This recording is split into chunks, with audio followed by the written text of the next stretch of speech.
Keeping new habits and creating new ones can be quite tricky, but a good way to work on them can be through habit trackers. At first, I was very skeptical about habit trackers because I didn't quite see the point to them, but then I tried my first Jibun Techo. Let me find it, here it is. And if you're familiar with these Japanese planners, they have some beautiful Gantt charts at the beginning here that are just perfect for habit trackers, so I decided to give it a try. The thing is, it took me several months of trial and error to get to a point where my trackers actually helped me to improve my health and my good habits. And I will share with you the top 5 errors to avoid in order to make the most out of your trackers. So, okay, here are my first attempts at doing habit trackers. I started on November 2019. So, as you can see here, I didn't have a clear idea of what I wanted to do with my habit trackers or with this space to use for habit trackers. So this is the first mistake I would advise anyone to avoid: not having a clear purpose for doing trackers. Know your why and be as specific as possible. Do you want to improve your health? What does that mean? Do you want to eat healthier? Do you want to exercise more? Do you have a health condition that requires you to eat certain things? Or perhaps you want to read more. What does that mean? Do you want to read a book per month or just a couple of pages per day? You need to know why you're doing this and how you're going to break it down into steps. So write a statement that summarizes what you want to accomplish and what are the steps to accomplishing that. In my case, I want to keep myself healthy by making sure everything I eat nourishes my body. Once you know what you want to accomplish and therefore what you need to track, make sure you are organizing your trackers in a way that makes sense to you. For example, one YouTuber who helped me understand the importance of this was Elsa, Rhae, and Barron. That's the name of her channel. I'm not sure what's her name, I just know the name of her channel. She has some great videos on health tracking and how journaling helped her improve her health and have a better understanding of what is good for her body. So I started tracking my mood, stress, and sleep. Here I started doing it. Let me find it. This is my Hobonichi A6 planner and I started on December 2019. So I started tracking my mood, stress, and sleep, and it is interesting to look back and see how I felt during these months. But when I see this now, I don't know why, for example, what is this? So why my stress was so high on any given particular day, or why my mood was kind of low, or why my sleep wasn't so good. I mean, I can only see how I felt or how I did on a particular day. But this information didn't help me, at least not in this format, to identify which behaviors I should change to improve my mood or my sleep. Same with this, well, just to finish with this one, like I was kind of on and off, and I was realizing that I liked seeing this information about myself, but I could not use it in a way that it would help me improve my behavior. I mean, this is just telling me how I did, period, nothing else. The same happened in here. This spread. I won't go into detail about it because it is inspired by Elsa, Rhae, and Barron, and I would strongly encourage you to look at her video, which I will link in the description below, to understand more about this particular process.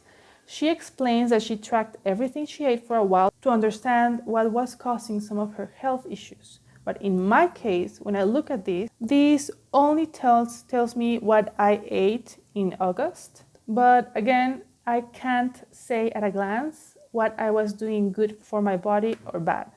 I mean, here I continued with my sleep, mood, and stress, some self-care trackers that are personal to me, intermittent fasting, and my sleep. But this only measures how many hours I slept, at what time I went to bed, at what time I woke up. But what does this mean? I mean, what else can I read from this? Also with intermittent fasting. This tells me when I had my last meal and my first meal. This did help me as it is, and I still use it because I do intermittent fasting. But for the rest, what should I change in here? What can I do better? What can I do? Like, I can see that the red dots indicate something that I should not have eaten because I was committed to not doing it. But what else? So this takes us to the second mistake to avoid. Adapt any tracking system you take to your own particular needs. If I don't have, fortunately, knock on wood, any health condition that requires me to track everything I eat, in my case, it was better to focus my attention on the things I want to eat more to nourish my body and the things I want to avoid. So I started to change this from tracking everything I eat to focusing on the things that really matter to me and to my personal health goals. Also with my sleep, here it is. As you can see, I changed it from the other chart where I had like the time I went to bed and the time I woke up, and that only tells me how many hours I slept. But does it really matter to know how many hours I slept?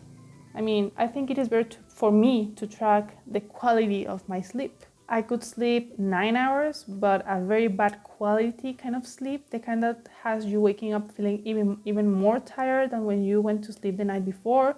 So this chart is telling me much more about my sleep than the previous one. I decided to go with a 1 through 5 rating, where 1 is bad and very bad and 5 is very good. I feel like that's more intuitive to rate, and it kind of makes more sense to me. So a 5 means I had an awesome night, my sleep was very good. I woke up feeling great, feeling very energetic. And a 1, which thankfully there's no ones in here, a 1 would mean I slept horrible. I woke up feeling so tired. So it is a good thing that it didn't happen in here on this month. Although, as you can see, the last 5 days of the month, I wasn't very consistent, but throughout, like in comparison with this, like here, July, I missed half of the month. Here I missed the beginning, here I missed the beginning, and then I caught up at the end. So I began being more consistent with my trackers, which is important if you want to learn about yourself. Also, with this way of doing it, on the nights I slept badly, I can check on the section of foods I want to avoid to see if perhaps my bad sleep had something to do with what I ate. For example, here on September 13th, I can see that I had like a bad quality sleep, and then I go up and I see that I had something for my back pain. And now I know, like on this particular night, I probably didn't sleep well because I wasn't feeling well. On other nights, I can see that maybe I had too much sugar or like a very heavy dinner, things like that. So this spread or these changes help me kind of see where I should do changes, maybe in the things I eat, in the things I do, to feel better. Here, fasting is important to me, so I keep doing it the same. And here I have marked the days that I felt better. Like I've been trying different times, and sometimes it wasn't planned. And I identified that this time frame I was feeling better. So something to note for my for the next month. And this is again my self-care trackers. And even though I'm not doing anything in the bottom ones, because this is actually very ambitious, I think ideally anyone should work on 1 to 3, maybe even 5 things to track or to improve with habits. but I just want to keep them in mind, and I just keep working on them as I on the go, you know. So yeah, like exercising, reading, art. I have stopped doing my miracle morning, but I am still doing my daily pages. So I moved my morning pages and I do them whenever I can during the day. Now that's why I call them my daily pages. So even though I'm not doing kind of my own version of my miracle morning, I'm doing during the day the most important part of that, which is the daily journaling. Now, I'm covering this because it has a lot of personal information, but this relates to the third mistake to avoid: not giving yourself enough space for notes and thoughts about your process. It took, as you can see, this was on September, so it took me 9 months to realize how important this is. Whenever I have an extreme marker, meaning like a very high or like a very low over here with my sleep, mood, and stress, I would add a note with the date on the side explaining what happened that made me have a very bad sleep or a lot of stress or a bad mood. For example, in many of my notes in here, I have information about how I felt when I started trying this almond-based yogurt, which is dairy-free. And it was supposed to be super healthy, but I started realizing that whenever I had it, I didn't feel good. My stomach felt very irritated. And I started eating it at different times, in the morning, at night. And I took note that every time I had that yogurt, I didn't feel right. So that means that either that almond yogurt, it wasn't as healthy as it presented itself, or some of the ingredients in it were not good for me. I make notes about how eating dinner after a certain hour had me not feeling great the next day, or how it affected my sleep. So this is a great summary of the things that worked and didn't work for me. I think this is the most useful part because of this is the part I reference the most. My notes of the things that made me feel good or bad with my trackers. And this takes me to the fourth mistake to avoid: not adjusting your trackers. As you probably saw over here, here I always have like these small post-its. I left them for demonstration purposes, but I started realizing that, for example, I didn't add to the list of things I want to track probiotics. I want to see how often I take them because it's something I want to consume more often. And here's a note about differentiating between animal protein and vegetable protein, because I was just tracking protein, but what does that mean? I thought it would be better to separate them. I also added that the vitamins I want to include in my trackers because I want to take them more often, like iron, zinc, and magnesium. So yeah, it is important to have space for notes, to reflect and adjust as you go, because you may find that some things work. Maybe like some of these things, I decided to include them in my daily diet after I did this spread. So I was like, note to self, include this for the next month. Another example could be, you may realize that while tracking your mood or your emotions in a year in pixels, which I did try. Let me find it. So this is my very poor attempt of a year in pixels. I started on August when I started this wellness journal. And I realized this didn't work for me. Why? Because not every day you feel like the whole day angry or happy during the whole day or adventurous during the whole day or anxious. I mean, I think most of us go through a range of emotions during the day. So I felt it made more sense rating my day from very bad, normal, good, and very good, because that summarizes the overall feeling of the day rather than defining it with a very specific word for a whole day.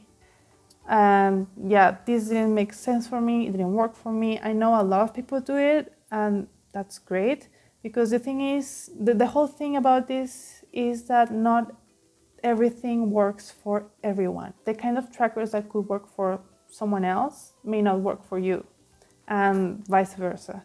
So that's why it is so important to adjust as you go and give yourself a chance to try different things and realize when something isn't working, don't force yourself. I mean, I started noticing that I just didn't want to do this because this didn't mean anything to me. So don't force a process that is not working for you. And lastly, the final mistake to avoid is making it too complex. For example, this looks cool, but it tells me more than the first one, but I have to really look into this to draw out useful information from here. So on October, I decided to make some changes. I decided to make it very easy to see at a glance how I'm doing. Your trackers should be able to tell you a diagnosis of yourself as easily and as straightforward as possible. Here, for example, I divided with colors the things I want to avoid when I eat, the things I want to eat more of, and the things I want to keep an eye on. This is like sugar, fried things, which I think it's only 2 days. Like processed foods and foods with a high acidity level, because I don't think that's good for anyone, but they're so good. Like, I love spicy food. So as you can see, I didn't do too good. So the red dots indicate a day that I did very bad. And the black dots indicate I had, for example, I don't know, maybe some salsa. On the green, these are the things I want to eat more. So probiotics. Here I have tea, ginger, and turmeric. The yellow side are things I want to keep an eye on, like aspirin, ibuprofen, ginseng. I'm not giving them a qualifier, like good or bad. They're just things that tell me something about that day. So I didn't have ibuprofen that day, but I had something for back pain, because I struggle with very bad posture when I work like a whole day on my desk. So having something for my back pain could tell me something about my sleep or about how I felt that day. These are things that would be good to keep taking, but as you can see, I didn't do many of them, which is having my zinc, iron, vitamin C, vitamin B, and collagen. So this was a huge improvement with my trackers. Here I can see very easily how I did on the things I want to avoid and the things I want to improve. But this doesn't mean like I did bad, like straightforward. So I added eating healthy, and I measure from 1 to 5 the quality of the food I had that day. So for example, here in the first, I had like an average eating quality during the day. So the fact that I had some processed foods and some like foods with high acidity and some sugars doesn't mean that was like a really bad day. It just means that my eating was average, not necessarily bad. Here I have my sleep quality. Here I'm tracking how I'm doing with my weight and some other things. So I think here I got to a point where everything makes sense to me and to my particular health goals. I think here I got to a point where I'm very happy with the setup I have. Okay, here I also divided mood and stress with very clear different colors: red for stress, blue for mood. And then I gave sleep its own slot. Here I have sleep quality, and here I have how many hours I slept that day. But I wanted to make it separate from mood and stress. It works because with sleep, you usually go from 6 and above. So mood and stress, I have them from 1 through 5 ranked, like here, quality-wise, from very bad to very good. Here I have my sleep, and it is easier for me to digest this information than when I had everything in the same space. So this is easier for me to understand. These ones I can see this is like weekdays and this is the weekends. But yeah, if I see like I had a very bad sleep one night, I can go back here and see how many hours I slept that night. Or maybe if I have a bad mood, I can see how many hours I slept and the quality of my sleep, things like that. Also with exercise, I realized it wasn't enough just to mark when I exercised. I wanted to mark for how long, 15 minutes, 30 minutes, 45 minutes, an hour, or more than that. So like walking, again, this makes more sense to me than just marking I exercised. Okay, what does that mean? Here is my fasting trackers, and since I have been adjusting my fasting, I made some notes in here on how I'm going to adjust it for November. And then after this, I have the 2 pages for personal notes and observations during the month, which is basically like a summary of how I felt and how I did that month. And I think it's very useful for me. Okay, here I'm preparing my health trackers for November. As you can see, I kept the same format. I'm going to divide this by colors again. And this may look like a lot, but really, this takes me like 5 minutes, tops. It's very straightforward. Now that I found a process and a layout that really works for me and that I'm happy with, this takes no more than 5 minutes. Also because this is a dotted journal, so I already know how many dots below I have to start and the measurements, everything is just there. Tracking your habits and the things you want to improve may seem annoying, but I have learned so much about myself and about my body by doing this. Because my focus this year is my overall health, my reading and writing is something I track mostly just by looking at my notebook. Like here, I'm like more than a third into these 400 pages Moleskine. And I think this is pretty good. Like I feel good about my progress in this. This is my creative journal and it's almost done. This is, where is it? This is where I am so far. And I think I'm going to finish it by the end of December.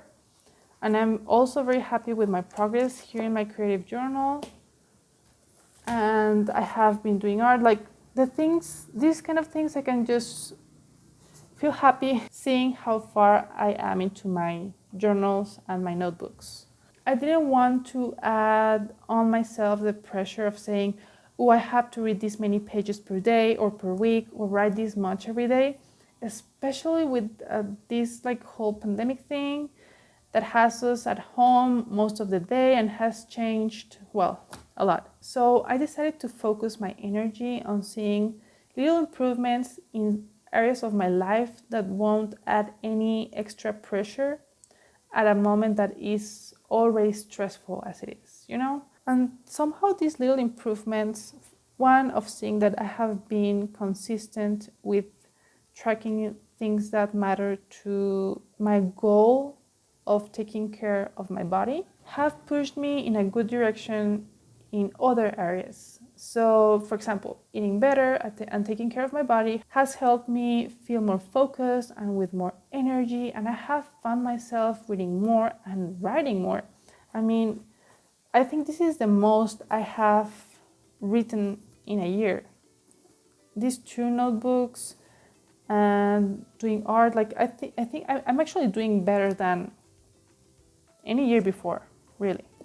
So I realized that taking care of myself and of my body and of my health, mentally, physically, and emotionally, has really helped me improve in other areas that I wasn't planning like to push myself, but it just happened as a natural process. So please remember, the goal is not to make yourself feel bad about failing for not doing something or for something you did. The goal is just to feel better and understand yourself better.